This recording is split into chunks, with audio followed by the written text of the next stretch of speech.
সরকারের কর্মকাণ্ডে এবং ভূমিকায় দেখা গেছে যে তারা এনসিপির প্রতি একটু পক্ষপাত দুষ্ট ভূমিকা পালন করছে।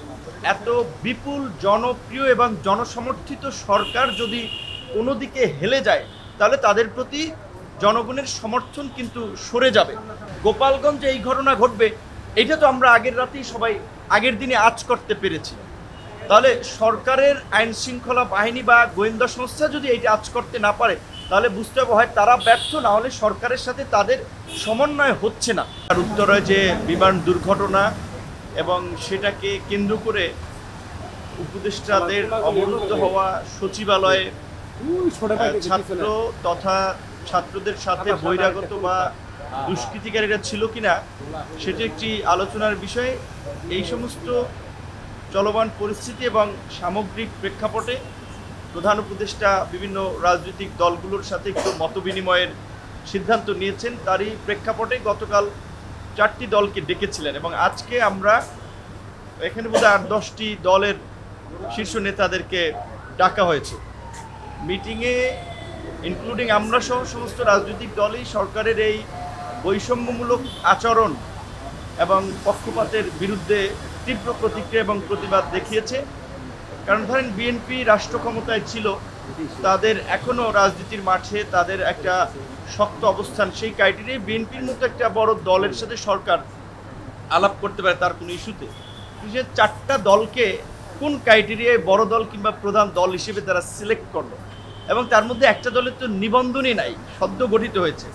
এবং এই অভিযোগটা মোটামুটি বৈঠকে উত্থাপিত যারা করেছেন বাকিরাও সমর্থন করেছেন যে সরকারের কর্মকাণ্ডে এবং ভূমিকায় দেখা গেছে যে তারা এনসিপির প্রতি একটু পক্ষপাত দুষ্ট ভূমিকা পালন করছে। তো এই রকমের একটা অভ্যুত্থানের পরে এত বিপুল জনপ্রিয় এবং জনসমর্থিত সরকার যদি কোনো দিকে হেলে যায় তাহলে তাদের প্রতি জনগণের সমর্থন কিন্তু সরে যাবে, যার ফলে আগামীতে কিন্তু প্রশ্ন তৈরি হতে পারে যে এই সরকারের অধীনে সুষ্ঠু নির্বাচন হবে কিনা। সেটা আমরা সরকারকে মনে করিয়ে দিয়েছি। অন্তত আমরা চাই যে আপনাদের পক্ষ থেকে একটা নিরপেক্ষ আচরণ এবং এই গণ অভ্যুত্থানের অংশীজনদের যথাযথ মূল্যায়ন, এই গণ অভ্যুত্থানে যাদের ত্যাগ তিতিক্ষা ছিল সেভাবে যেন মূল্যায়ন করা হয়, এটা মোটামুটি সব দলই বলেছে।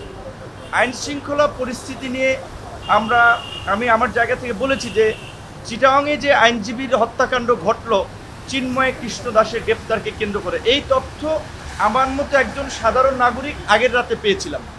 তাহলে সরকারের আইন শৃঙ্খলা বাহিনী বা গোয়েন্দা সংস্থা যদি এইটা আঁচ করতে না পারে তাহলে বুঝতে হবে হয় তারা ব্যর্থ, না হলে সরকারের সাথে তাদের সমন্বয় হচ্ছে না। ভবিষ্যতে যেন সরকার এই পরিস্থিতিতে সতর্ক থাকে এবং সামনে আরও নানান ধরনের সংঘাত সহিংসতা হতে পারে। আমার জায়গা থেকে আমি সরকারকে অ্যালার্ট করেছি, কারণ পতিত স্বৈরাচারী শক্তি বিভিন্ন ইস্যুতে গড়ে ওঠা আন্দোলনকে পৃষ্ঠপোষকতা করে বিভিন্ন ধরনের নাশকতা বিশৃঙ্খলা করতে পারে। সেই বিষয়ে আমরা সরকারের দৃষ্টি আকর্ষণ করেছি, তাদের গোয়েন্দা সংস্থাগুলোকে অ্যাক্টিভ করে এই বিষয়ে যেন তারা ভূমিকা নিতে পারে এই বিষয়ে যেটা আমরা বলেছি। বিশেষ করে আমরা যেহেতু জাতীয় ঐক্যমত্যের কমিশনের চেয়ারম্যান, আপনারা জানেন প্রথমবারের মতো এই ধরনের মিটিংয়ে উনি ছিলেন, সচিব ছিলেন ওই কমিশনের, যেই কারণে আমরা পরিষ্কারভাবেই বলেছি যে তাদের সামনে যে কমিশনের ভূমিকা আমরা দেখি যে অনেক ধরনের সিদ্ধান্ত 2-1টি দল কি বলছে সেটার উপরে ডিপেন্ড করছে এবং তাদেরকে কনভিন্স করে একটা কনক্লুশনে পৌঁছানো বা সিদ্ধান্ত পরিবর্তন করার লাইনে যাচ্ছে।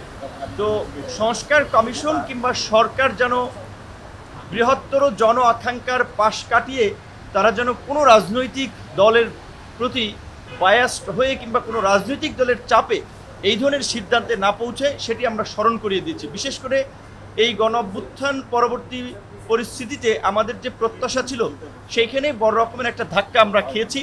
সরকারেরও জনপ্রিয়তা কিছু ক্ষেত্রে আপনার হ্রাস পেয়েছে, সেটা তো সরকারও বুঝে। গতকালকে আমরা যেটা উপদেষ্টাদের একটা ছবি দিয়ে দেখলাম যে 5ই আগস্টের পরে জনতার বাহাবা নিয়ে আপনার আর্মির এপিসিতে যাচ্ছে সেলুট নিয়ে, আর গতকালকে জনতার রোষের মুখে 2 জন উপদেষ্টা 9 ঘন্টা ধরে অবরুদ্ধ।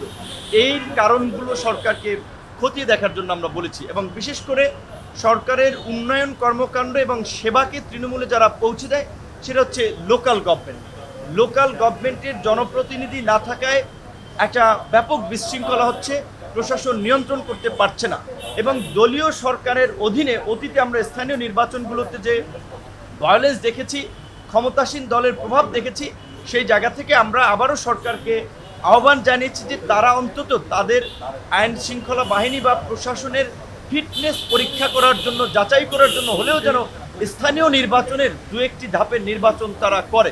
পাশাপাশি এই গণ অভ্যুত্থানের সবচেয়ে বড় স্টেক হোল্ডার বা অংশীদারদের মধ্যে ছাত্র নেতৃবৃন্দ অন্যতম। গত 11 মাসে আমরা দেখেছি যে আমরা যেটা বলেছিলাম যে একটা রাজনৈতিক ঐক্য ফোরাম করা, জাতীয় ঐক্যের ছাত্রদেরকেও প্রধান উপদেষ্টা মাঝে মাঝে বসবেন, তাদের সাথে আলাপ করবেন, বিভিন্ন বিষয়ে তাদের মতামত নেবেন।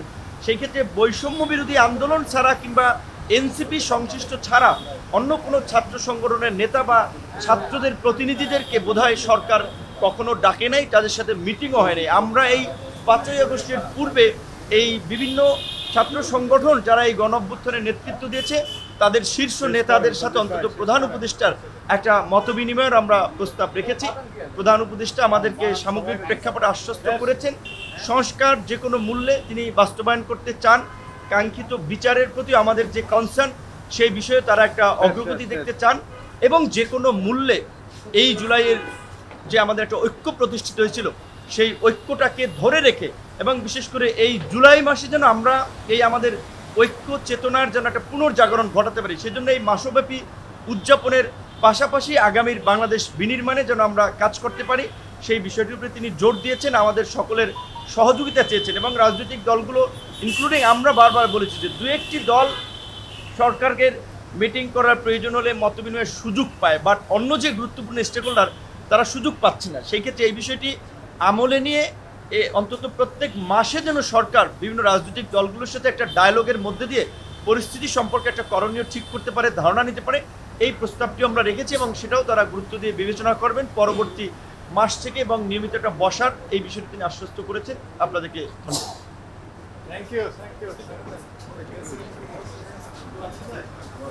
নেক্সট